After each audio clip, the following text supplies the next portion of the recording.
I'm excited for our first panel, as much for the moderator as for the great CEOs that we have. Our moderator today is Allison Sider. She's a top aviation reporter with the Wall Street Journal.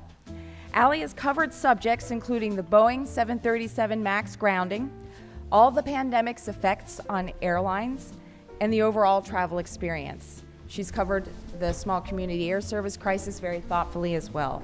She joined the Wall Street Journal in 2012. Thank you for joining us, Allie. Joining Allie are Tim Komberec, CEO of Empire Airlines, a regional cargo airline. Tim's been in aviation since 1971 and has logged over 13,000 hours as an airline pilot, check airman, and instructor. Empire Airlines has become the largest regional operator for FedEx, and Tim's been a steady force on RAA's executive committee. Russell Chip Childs has been CEO of SkyWest since 2016.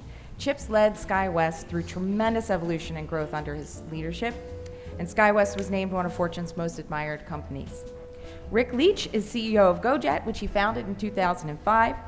Rick is a 40-year aviation veteran who built an airline from flying 12 19-seat turboprops to a fleet with 171 RJs. His resume is deep, and we welcome his experience. John Sullivan is the founder and executive chairman in CommutAir. John has spent 45 years in the regional airline business with such historic carriers as Allegheny Commuter, US Air Express, Piedmont Commuter, and CEO of Brockway Air and president of Burlington, Vermont's Air North. We're glad to welcome all of our panelists, and Allie, it's your panel. Great, thanks so much, Faye. I guess to get started, I'll let you all, maybe we'll go around if each of you maybe want to take a minute and tell us kind of what the most pressing issues are on your agenda. I imagine there might be some overlap, but if maybe everyone wants to take a moment. Pilots and mechanics. I was telling us to say the same thing. I think it's pilots and mechanics and meeting demand that's just off the charts. Yeah, I would obviously agree with that. And actually, if Captain Obvious has a resume, we'll take it. We'll interview you. Hey, I'll take any chance to get a captain in the seat. But yeah, it's pilots, and it's actually for us, it's captains. Yeah. You know, trying to motivate the FOs to have a desire to upgrade, which is a perplexing situation that we never saw before historically. The pilot wants to progress up, get that PIC time, and move on to the major at some point in most cases. But there's a large group that just wants to stay in that FO seat, and now they're able to be hired at the medium and large carriers with those credentials. Yeah, it's obviously labor workforce and pilots and mechanics in particular, but we're seeing shortages in dispatchers and all kinds of other support functions that you really need to operate your airline. We're a bit unique. We're an all freight carrier for FedEx, but we also own an MRO, Empire Aerospace, and we do aircraft conversions and heavy maintenance and stuff. And we have seen where contract houses have rated our mechanics to go do things for Boeing and so on and so forth to get the MAXs back in the air and stuff that has really added an additional burden on the maintenance side. Well, this is a good segue into my first question. You know, when we talk about the pilot shortage, what are we talking about? Where are you seeing the bottleneck? Is it getting people in the front door, you know, having trouble accumulating those hours? Is it attrition and holding on to folks? You know, is it captains? You know, if any of you could talk a little bit about where you think the biggest issue is. Well, first of all, it's switched a bit. In the beginning, the problem manifested itself in being able to get people off the street and into the profession. Now there's an additional logjam getting people from the right seat to the left seat. And so in some cases, we're just short of upgradable first officers, for example. And across the board, it's a difficult situation. Is there going to be some relief? Probably, but who knows when. You know, there's a parade of retirements going through the majors that is one of the major causes of this shortage, and there's been various predictions about where the apex of that is, and I've heard different answers. Back in 2017, I was told by a highly placed major airline executive that it was going to be over by 2020. And now they're saying that it's going to be another 4 or 5 years. But anyway, that's what I think. Yeah, and I would agree with John on that. I think that when you look at the data, it's a little bit more specific to what the pandemic did. I mean, certainly in 17, 18, and 19, we knew this was coming, but then the pandemic hit, and there were days we thought there would never be a pilot shortage because of the pandemic. And then came all the early retirements, and wiping that many captains out at a major carrier scenario put a tremendous amount of pressure on regionals.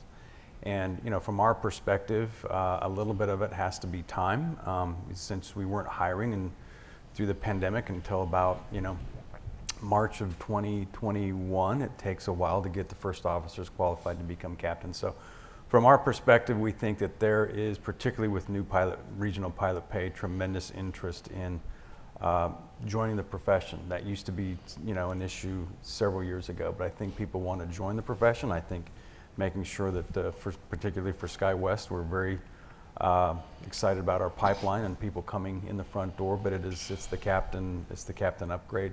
Not so much the captain upgrade issue, but captain availability issue. I think that you can see things where we talk about a pilot shortage, and I think that that's true, but very, very specifically, as we've said before, it's a captain shortage right now.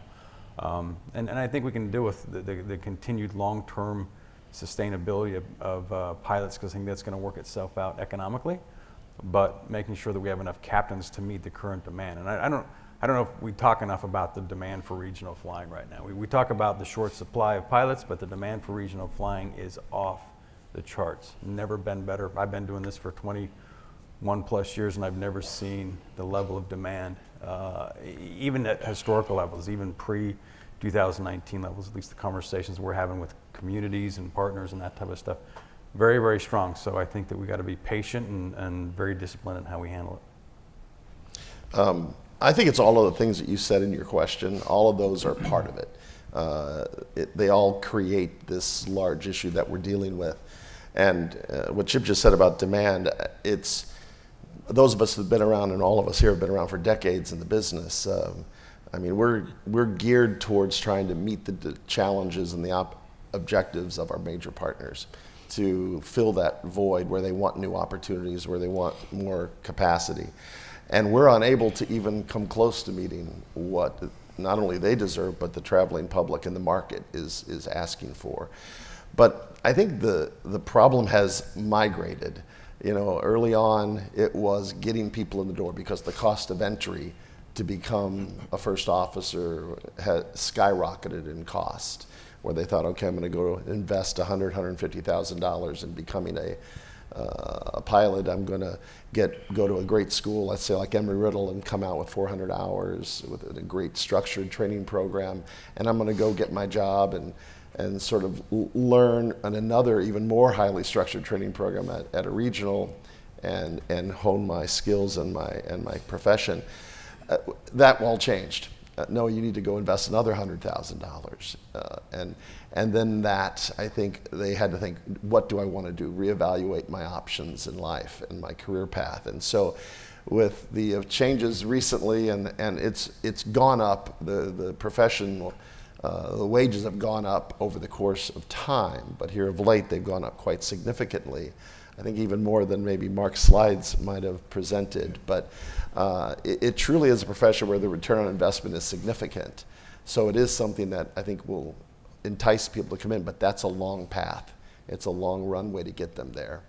And during the pandemic, before the pandemic hit, we were all gearing up for summer traffic. So our classes were full. We were bringing a lot of people in, trying to get pilots on board. And then the pandemic hit, and we had all these pilots. And now we finished their training, but then they had to get their hours, but there were no hours to give them. So we've got these pilots that are sitting there saying, I want to remain a first officer, that are blocking the ability for the people that have been on the payroll for a year and a half, and they're not getting the hours they need because there's not enough captains to staff the aircraft. We were unable to staff an airline with 2 first officers, so an aircraft. So we need those captains, and we need people to upgrade. We need there to be an enticement for them to upgrade. And right now, we're unable to get enough aircraft in the air to basically build the hours at the rate that we need, so we have more even upgradable first officers at the same time. I mean, is the issue that you're seeing that, before someone kind of, right around the time they have the chance to upgrade, they're just being kind of picked off by another carrier, or, kind of where's that disconnect? Why aren't people upgrading? I think we're losing first officers in most cases to other regionals, maybe where they're going to be able to get more hours, because they're not maybe getting the hours at some of the carriers that they're with today in some cases, or there's a new enticement for bonuses or wages or something like that, and they've got a way to go to build their time. I think on the captain side primarily, we're seeing a lot of people leaving and going to the majors. The majors are coming to lots of regionals and enticing them to come on board with them more quickly. So we're seeing a much higher turnover in the captain ranks than we historically had seen. And the first officer ranks, some will go to the majors or the mid-tier carriers, the LCCs, ULCCs, but most of those in some cases are even going to other regionals or private jets and things like that.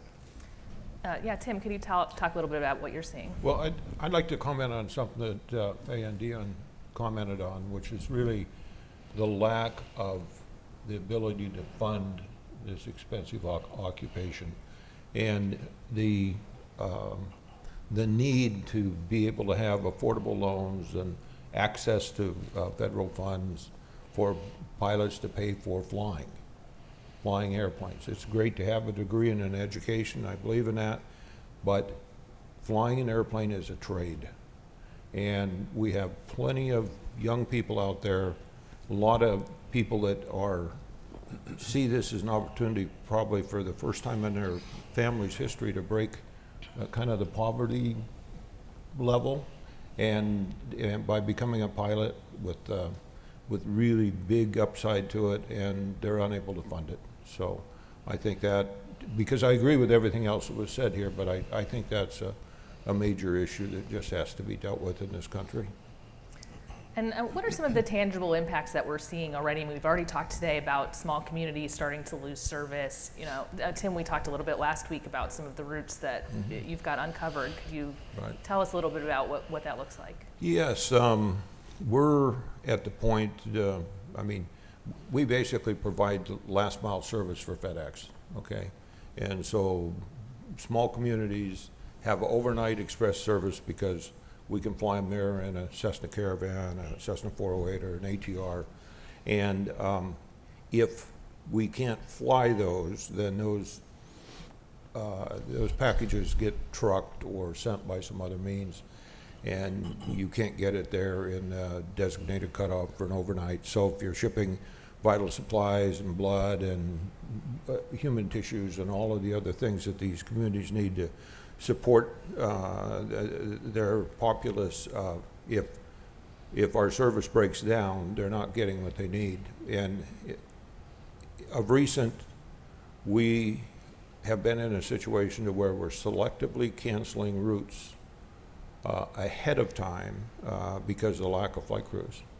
And we have people coming into the pipeline, but not at the rate we need, not at the rate that they're leaving out the top. So my pilots are just like anybody else's pilots. They look at other opportunities out there. Our flying tends to be kind of a lifestyle because we tend to get the pilots home every night, and a lot of people like that. But with a shortage of flight crews, they end up working more.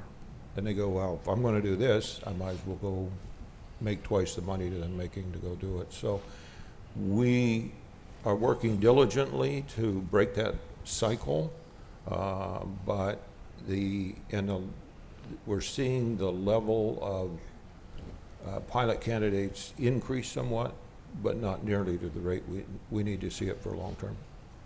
And I guess, for those of you passenger carriers, I know in some cases the decision to pull out of a city isn't necessarily yours, but, to the extent that you're having conversations with some of these small communities, what are you hearing from them? Well, I think, from our perspective, we've announced this tremendous wind down of some cities that we've spent tens of millions of dollars investing in. Cities that we make really good, not just to make it purely economic, but I want to make sure that we're clear about the perception of what we're doing. I mean, these are cities we make really, really good money in, but when we have an essential air service grant that is expiring and we're looking at our staffing levels, we don't have much of a choice but to respond to the expiring grant, and from that perspective, that's very, very difficult on the community. What SkyWest has been built on for 50 years is an engagement in small community. Our headquarters is in a small community, and so we see it every single day. What happens in small communities when they lose air service? From a freight perspective, that's bad.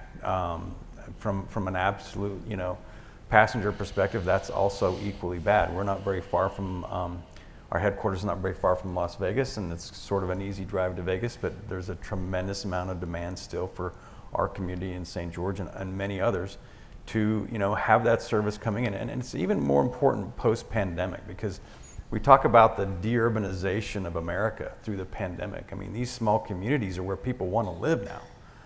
They don't want to live in big cities. They want to live in small cities. And to the extent that there's an economic opportunity for these states and cities to really enhance economically what they can do for their communities, to stabilize communities, to grow, provide opportunity for their citizens, air travel is vitally, vitally important. And the conversations that we have about pulling out of cities is not at all fun. We're deeply engaged with what we've had in the past. We are in a situation where we're communicating with them as we got to wait and see. Like I said earlier, we're talking about some of the things we're looking at relative to captain upgrades and things that may be opportunistic here in the springtime, since we start getting into that cycle where we were hiring pilots 2 years ago. But it's a difficult conversation, and not only are we having to pull out of cities, the number of cities that are contacting us that want new or more air service, the phones are ringing off the hook all the time for that demand. So you'll probably hear me talk more and more about demand. 2019 was a crazy level of demand pre-pandemic, and I think that from our perspective, the small community side of this is even stronger than it was then. Yet our ability to provide that service is significantly less. Would you expect to see sort of new models develop, more public-private partnerships, or cities taking on more, helping to recruit or maintain service, or is that even viable given the level of pilot staff? We're seeing a lot of that. A lot of our conversations with certain cities and states are more engaged. When you got the federal government with the essential air service, it's been a model that's been very, very good. But you see a lot of cities and states now willing to, do some things that they haven't done and had to do before, because they see how vital this service is. And so, look, economically that helps. I think there's been a lot of conversation about pilot pay. Everybody's making some significant moves. Pay does not fix everything, though. This is not necessarily an economic situation that we have with small communities. It's being available and having captains and first officers available to do it. So, from that perspective, we're going to make the capital investments and economic investments required to meet the service, but we still need to do the things that the RAA says all the time about helping fund people coming into this industry. We cannot say that loud enough in order to fix this issue long term. This has been evolutionary as well. In the beginning, there were more choices at each of the small and medium-sized communities. Now, it's all directed at a major airline hub. So you may have had, for example, 7 different routes that you could take out of Burlington, Vermont back 10, 15 years ago. And those slowly started to go away. Now the choices are you can go to a major hub, and that's it. The evolution also has gone from lopping off small cities that were perhaps not as profitable to a situation where, routes are being lopped off the system that are very important routes that are between much larger cities that we would never consider eliminating in the past. Clearly, it's going to be a highest and best use in an environment like this, right? And that means that there's going to be winners and there's going to be losers. And it's unfortunate because a lot of us grew up in this business serving these communities and not with a couple flights a day. In the turboprop days, we'd have 17, 18, 20 flights a day to certain markets. So these are markets that are important to all of us in our evolution as well, in our careers and in our companies. So we hate to see what's happening, but it is out of necessity because of the shortages that exist. The other thing you asked about, what are some other byproducts of what's happened with the pilot shortage? One is to the community point and the engagement that Chip was talking about. I think we need to make sure, and we hope we motivate the communities and the chambers of commerce and other people that are within those communities that support the business entities to get more actively involved, to have more of a voice. So it's not just industry having this voice, but they are part of the fabric of our industry and the economic impact of our industry in the country. And we need them to actively be having their voice heard as well as to what's going on with the pilot shortage, what's going on with various things. But the other thing I've seen happen, and we've obviously, as all of us 121 carriers and so forth, have put together very good training programs to make sure that only the most qualified people get into our cockpits, okay? So we want to make sure that's the case. But what we did see was people would come out of these amazing training programs that they invested great deals of money in them and mom and dad and took out lots of loans to become pilots. And then they found out they had to go get another 700 to 1,000 hours of training somehow. Training is what even the lawmakers believe is happening, but it's just really poking holes in the sky. They're out there flying in uncontrolled airspace. They're out there learning, or unlearning, I guess I should say, everything they were taught in this very good, structured, detailed program. And then they usually would come to a program like we all have that is going to test them even more and challenge them even more to make sure they're the most qualified they can be before they get awarded the seat in one of our aircraft. And some of those folks that came to us with 400 and 500 hours are leaders today in our industry.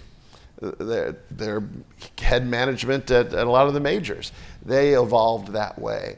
But today we'd get those, and they'd fly through our program. We'd test them hard, but they would overcome and they would produce and succeed. Failure rates went up because people unlearned all of the detailed training that they were given in that investment of those 4 or 5 years they were in college. And then when they came to us after going and just logging time, burning fuel, like I say, poking holes in the sky, just to log time. Every hour isn't created equal, and we need to realize that. And we can take all the good that they came out of an Embry-Riddle, let's say. I keep using them as an example just because they're a really great program, but there are many others out there too. And then they'd come to us 700, 1,000 hours later, and it was difficult for them to make it. Some didn't make it through the program. And these were people that, because they created bad habits. And that's a byproduct, an unintended consequence that's happened, because our lawmakers believe that these people, and they've said this to me because we go meet with lawmakers a lot, all of us, but they're getting another 1,000 hours of training. That's good, but they're not getting 1,000 hours of training. That is a falsehood. That is something that's a misunderstanding. This is not another 1,000 hours of training. Flying around in a low-priced aircraft poking holes in the sky is not the same as sitting in a simulator or being in a structured program that somebody has, that all of us have in our programs, and challenging these people. Those hours are worth multiples of that, many multiples. It's an unintended consequence, but it's having a real effect. Well, we don't let them get into the cockpit, just so you know, they don't make it through. They wash out, but that's painful too. We know they had a dream, and unfortunately, that dream has been sidestepped. Well, you're bringing up a timely point. I know we don't have anyone from Republic on this panel, but obviously, I'm curious, what you made yesterday of seeing the FAA reject Republic's petition for a restricted ATP pathway at its Lift Academy. I don't know, does that tell you anything about how regulators are viewing this issue, or how open they are to solutions, or how are you thinking about that? How about you ask Brian? I'm sure somebody will. I think that's the next panel, Brian. Okay. It's disappointing. It's disappointing. Look, I think that there's a couple of things, at least from our perspective. I think I'm not going to speak to Brian's business. He's got his own thing, but I will tell you this. I mean, SkyWest, we fail hundreds of pilots a year out of our training program. Literally hundreds of pilots.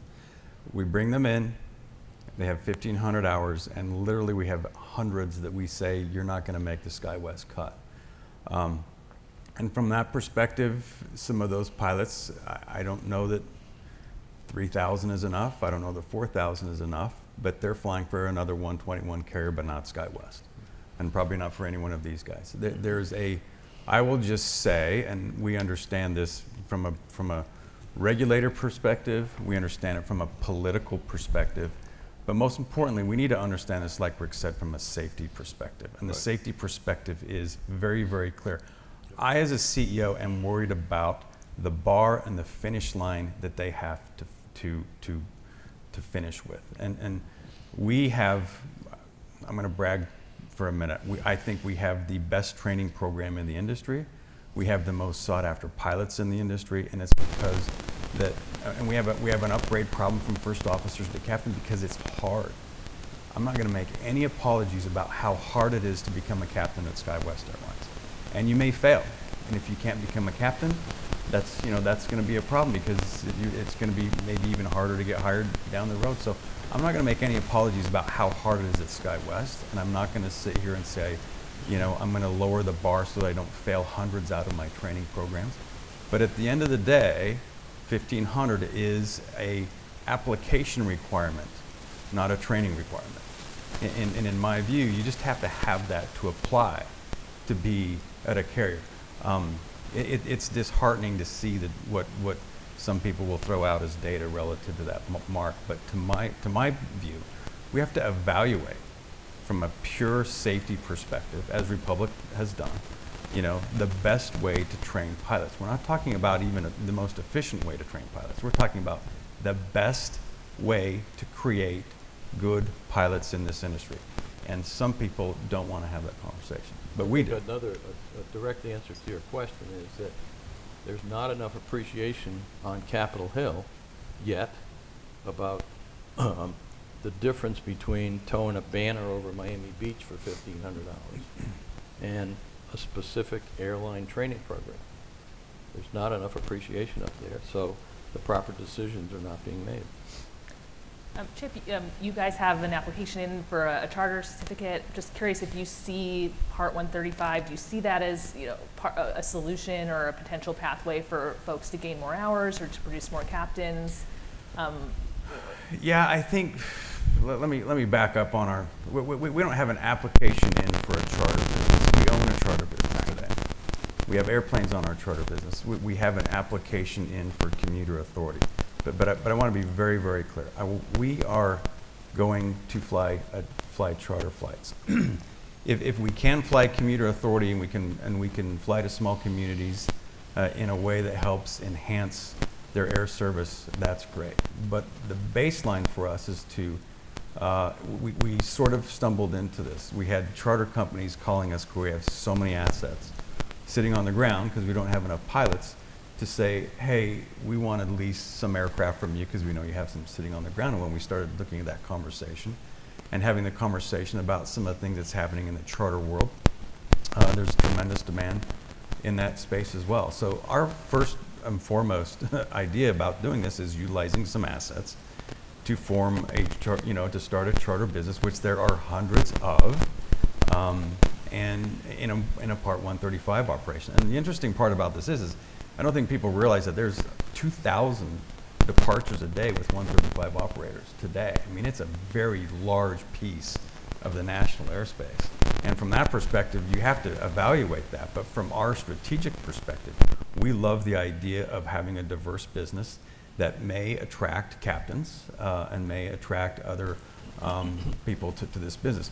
we have been pleasantly surprised at the demand for pilots to start and get on with our charter business, ones that are completely qualified to fly under 121 conditions as well. I think there's some things about what we talk about from the pilot shortage perspective that we don't talk enough about. And part of the rage right now is seniority list. I mean, you know, when this started a year ago, when people started to run to the majors, they saw an opportunity with a seniority list that they had to get on the seniority list now. I mean, it is a run on the bank with certain seniority lists with major carriers.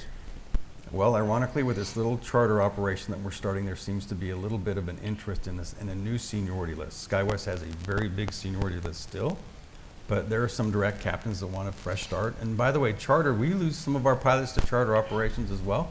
So there can be a lifestyle element of that. We're not counting on it being a full relief of what our situation is, but we're going to be very careful about how we operate this airline and you know, as we continue to develop the charter business. But one thing is very, very clear. For the charter business that we're going to start, the pilot requirement will be the exact same as SkyWest, meaning you have a bar, you have a finish line, there may be some different application processes to get there, but you have to pass the exact same test at our charter operation as our SkyWest operation. So from that perspective, it's not cheaper, it's probably going to be more expensive. It's not economic, but it's a unique opportunity to do some things because there's a tremendous amount of demand for charter operations as well. Will you need to have 1,500 hours to fly for it? You probably won't, but as of today, the applications have been so strong, we're not even going to have to worry about that for a while. I wonder if we could talk about pilot pay. It was obviously throughout the summer, it's just been big news, big pay increases we're seeing at some of the regionals. How do you see your business model evolving to adapt to those rates? You know, can carriers remain economic and profitable paying some of these rates? And I guess, John, I'd be curious, you all had a deal with your pilots, and then since then we've seen even higher raises at some other competitors. Do you see those rates sticking? How do you see that evolving? Well, right now, we're all in a bidding war for a finite pool of talent. And it's unfortunate. It's not a good business model for any of us, and the problem has to be solved. There's pressure that will come to bear on this problem. Pay is one element of that pressure. And as someone said a few minutes ago, over time, that will attract more people into the industry. We have certain characteristics of the pilot workforce right now that need to be changed. One of them is there aren't enough women in the pilot workforce. That can be worked on, that can be changed. There aren't enough minorities in the pilot workforce. That can be worked on and can be changed. Pressure will come from cities being abandoned, routes being lopped off. Pressure will start to come from the hinterland, and it will be political pressure, and it will start to bear on Congress. And perhaps as a result of that, we'll have some more rational, fact-based discussions over this 1,500-hour issue.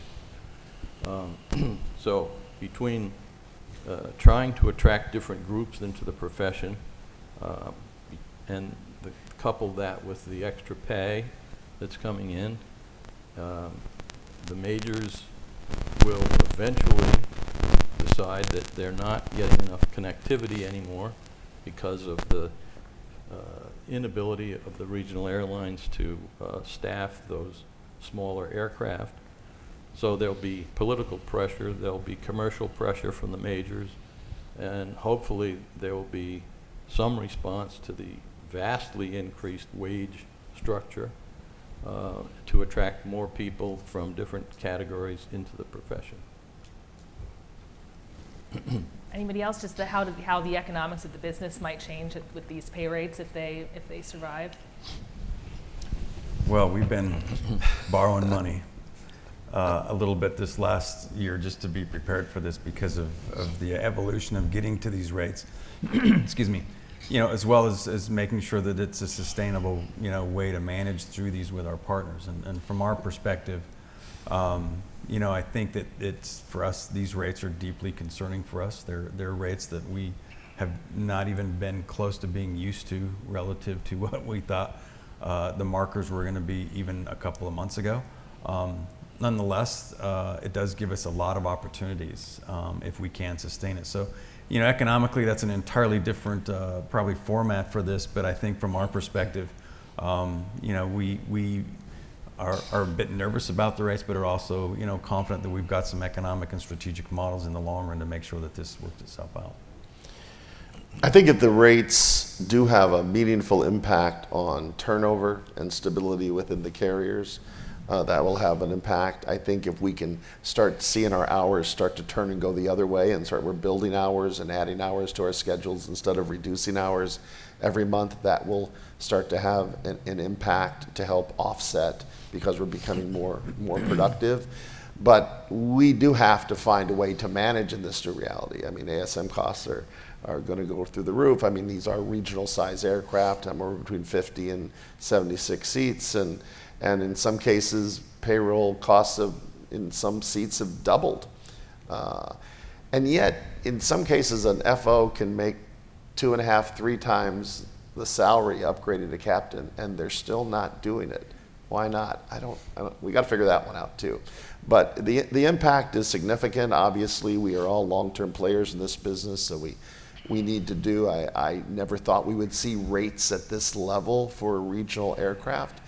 The sustainability, that story is yet to be written, but we need to see a recovery of the market and a recovery of our individual carriers and our production and the health in those kind of areas.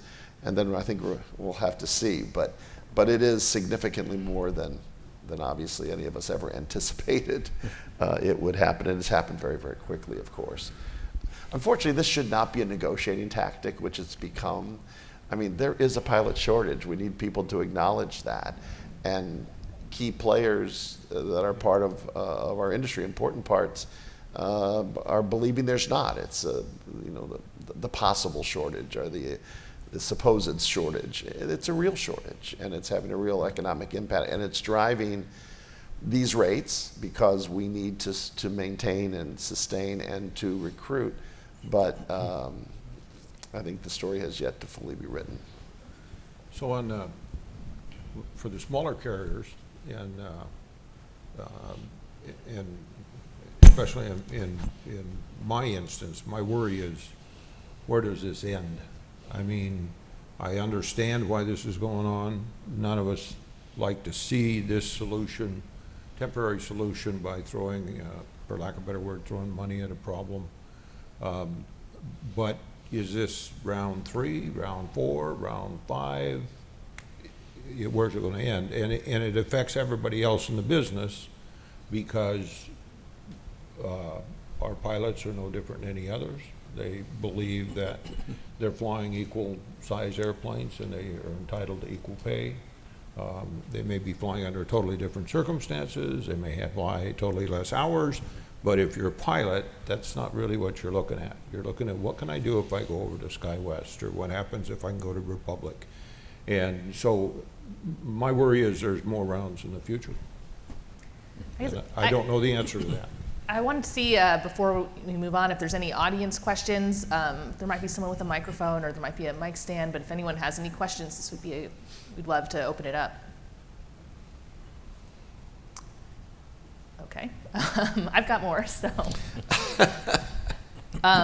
Tim, we on the passenger side, we've been talking about just huge demand, continued demand. Is that the same on the cargo side? We had FedEx come out last week and warn of some declining volumes. Where do you see air cargo demand heading?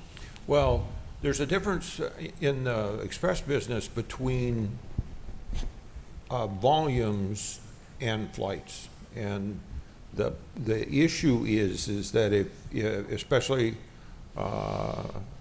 on the regional side of the business, even if the volume goes down and if FedEx still wants to have a product, they can still get to the small communities from wherever, we still got to fly that flight.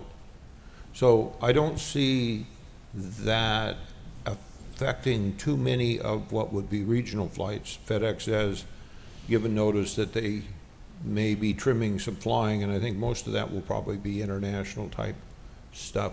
China's still locked down. They still got They got a lot of issues in Europe and stuff, but on the other hand, I don't know what's in their head. I mean, we have to see. But during other downturns, we normally don't see a downturn in the flying, but it certainly puts economic pressure on the carriers, especially in a time when we have rising costs and our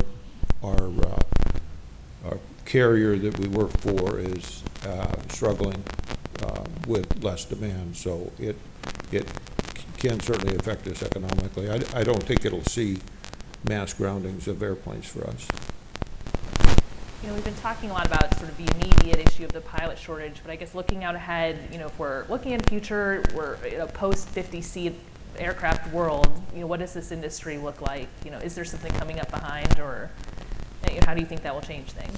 Well, you know, this, if you look at this from the perspective of many, many decades, it's a cycle. And we've been through not the exact same type of cycle before, but we've been through cycles before. If you take this to the extreme, the shortage of pilots could lead to a complete lack of regional air service in the United States. Well, that's going to upset a lot of people. And hopefully, as I said before, it will lead to some rational discussions about what the solution should be. Remember, there used to be a couple of hundred of us 30 years ago running around flying mom and pop type of operations. Now there's a dozen or so. Before the pandemic hit, those dozen or so were flying 10 times as many passengers as the couple of hundred mom and pop operations were 30 years ago. So it was good business, and it can be good business again. But we have to go through this cycle, and enough people have to get upset about the loss of air service in small and medium-sized communities, and lack of choices from all the communities, and lack of frequency from all the communities to solve the problem. And I do think, and I'll end on an optimistic note, that there are opportunities coming because of the way this problem is manifesting itself. So take these communities that have already lost service, and take the communities that are going to lose service, you know, over the next few years.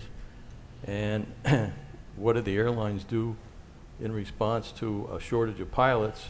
They fly fewer flights in bigger aircraft. And so looking back over my shoulder, I see an opportunity coming down the pike that might allow us to go back and repeat what we did many, many years ago. And that would require new aircraft coming online from the aircraft manufacturers. And they have a history of playing catch up. Back in the 80s, we didn't have, or 70s, we didn't have proper aircraft to fly in the United States that were certified for use in the United States. And all of a sudden, a whole bunch of manufacturers popped up with 30-seat aircraft. And so maybe that's going to happen again. Maybe those aircraft will be greener than what's available now. There'll be new technologies coming online. So I think that we're going to have an opportunity to revisit small community air service with smaller aircraft once again, and do it in a way that's better environmentally, and it will restore the nation's air transportation system to what it was. I'm optimistic as John is. I think that you know, we've got a lot of challenges that we're facing today. We're throwing some money at it. We're doing a lot of things. I think down the road, you know, 5 to 10 years, I think that there is a very good recovery. I think that the industry is going to look probably entirely different, though.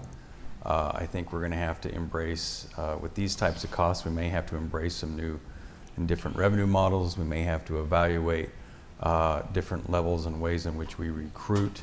And look, I think at the end of the day, I think that the society is going to have to, you know, as there continues to be swelling demand in small communities, we need to have the small communities more a part of the conversation more and more all the time, and we need to listen to them. because of what it means to so many lives throughout the United States. Now, from my perspective, there's some very simple and easy answers. I think that from we talk about the barriers to entry into this industry. We got to get some financial help to people who want to get here. There are a lot of very good, qualified, diverse candidates that just need some financial help. Right. We're providing a tremendous amount of that. Why we don't have more of a federal presence in that space is absolutely beyond me, especially for what's happened this last summer. These are very good return on investment jobs from our perspective, and that's going to help us. This is going to help us, through this, and we need it sooner than later. But there's some very, very good, easy solutions to some of our problems if we'll have the right conversations with the right people and the right approach. Yeah, I also am. I'm the ultimate optimist. So I ultimately also have optimism about what the future holds. But we've got a big mountain to climb right now, and we need. I think it was Dean that might have said in one of his comments about everybody sort of needs to get on the same page and sort of agree that there's a problem, or try to cooperate and collaborate to solve these. And there's too much division still that's preventing us to making the progress we need. I think there are solutions there, science-based solutions. We have more data than we've ever had with some of the challenges we face today and how to overcome those. And they're not being listened to, or they're not having the weight and attention placed on them that they should, because of division among the perceptions that people have as to the challenges that the industry faces. So we need to get on the same page. But I believe there are opportunities. I believe there's always an evolution. I also believe the industry might look a bit different. We're going to have to evolve accordingly to address some of the fundamental and foundational changes that are taking place. We've done that before. We are an innovative industry. I think we will rise to the occasion. But I am optimistic, but we have a lot to get through. We've got to get everybody on board together to pull in the same direction, which hasn't happened yet. Well, I'd like to speak a little bit to the technology. Probably the first, not counting small package individual drone deliveries, probably the first air freight in this country will be a feeder carrier operating an unmanned aircraft. And it will probably be an existing technology airplane that's been modified to fly unmanned. And there's a lot of people working on this technology. There's a lot of people working on electric technology. There's people working on hydrogen, all of these other things that are happening. But I do think that we recognize that the public is not going to step up and embrace flying an airplane without a pilot in it. But air freight, if we can work out all of the safety precautions and how to fly in an AS and the technology to make it reliable and safe and all of that, that we're going to see that probably sometime not too far in the distant future. And then who knows where it'll go from there. I don't know. I think there's technology that's leading toward reducing the number of required crew members in a cockpit. And that is very doable. And whether it is acceptable and how the pilots react to it, how the unions react to it, and all that stuff that story is not written yet, but that stuff's all coming. I think we have just about one more minute, so I just want to quickly ask each of you, if things continue on as they are, we don't see a big regulatory regime change, when do you see the industry working through this shortage of pilots that you're seeing? Is there kind of an end date, or is this how things will be indefinitely? Tell me it's tomorrow, would you? I don't know whose crystal ball is clearer on that one. Well, the biggest factor is this bubble of retirements that's making its way through the majors. And it's anybody's guess when that's going to be over with, but the collective wisdom at the moment seems to be that it'll be less than 5 years. I'd take the over on that bet. I think it's going to last longer than 5 years without regulatory change, for sure. I think that we're all adapting to it. So we're all very opportunistic guys in this, space. And when we talk about, how you adapt to it, I can tell you that SkyWest is planning on this lasting for a while, more than 10 years. Well, I'll be retired, I hope, by then, if it's 10 years.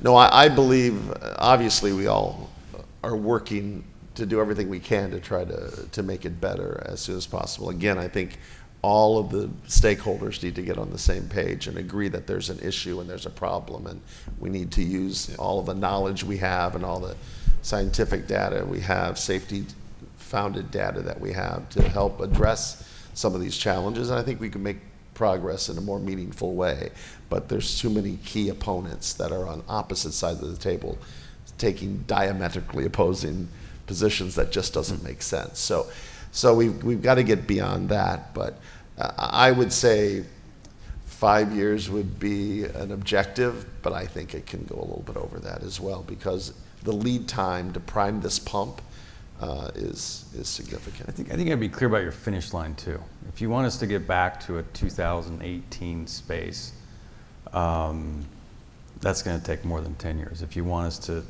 not come out of any more small communities, that may be 5. If you want, us to stabilize, that might be 2. So let's be clear on the finish line. There's probably different finish lines depending upon, but if you want us back where we were back in 17, 16, and 18, that's going to take a long time. Yeah, I agree. The fundamentals that created a pretty abundant pilot population is all gone. Military's not producing pilots. Traditionally, we're not getting them where we used to, so all of those pipelines are off, so we're replacing them with new. And we've got a lot of obstacles to overcome. I think it's going to be with us for a long time. On that note, Yippee. well, thank you so much to all our panelists. I think we've got a break coming up, so I'll let Faye tell us what to do next.